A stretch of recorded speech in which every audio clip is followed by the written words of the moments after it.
Good morning, church. I want to talk to you today about remembering. We remember a lot of things in our life.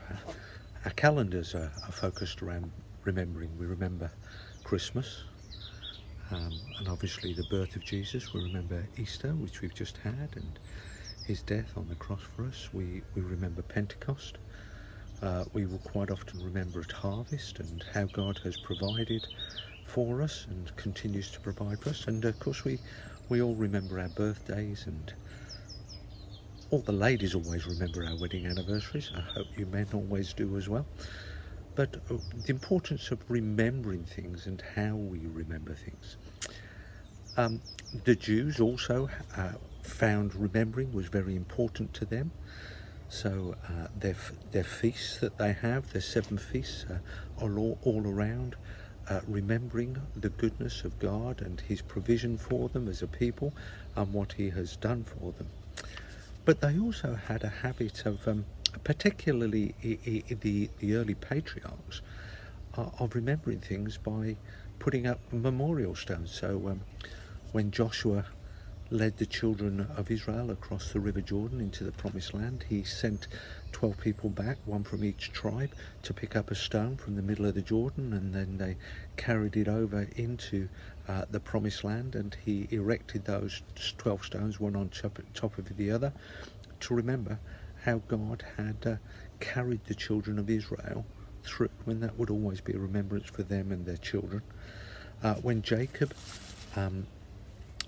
when he had the dream in Genesis chapter 28. Genesis chapter 28, he had the dream of Jacob's ladder, and he woke up the next morning and he took the stone that he had been using as a pillow and he anointed it, and he set that stone up as an initial stone, as a place of remembering God, and they called that place Bethel.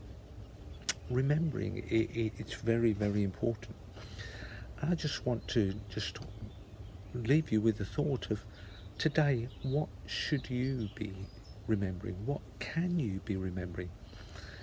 I think it's good to just sit back and remember our loved ones, remember our family and friends, remember those who have been important to you on your journey, and to pray for them and to just pray God's blessing on them. But what about remembering all the goodness of God on your life? Do you remember where you were when you first heard from God? Do you remember what you were doing when God first called you? Do you remember how God has blessed you and all of the blessings? I just want to encourage you, while you've got time, why don't you sit down and get a piece of paper out and just start to recall the blessings and the goodness of God on your life and how he has blessed you. And as you do that, I'm sure it will do you good and do your soul good, and it will encourage you, and it will be a memory for you to go back on. Let us remember the blessings of God.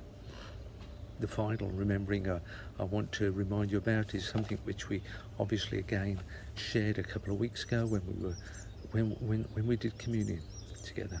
Jesus gave the Lord's Supper to us to remember his sacrifice and his death and his resurrection, and that he gave his life for you. Remember what God has done for you. Excuse the geese as they fly over, making a noise.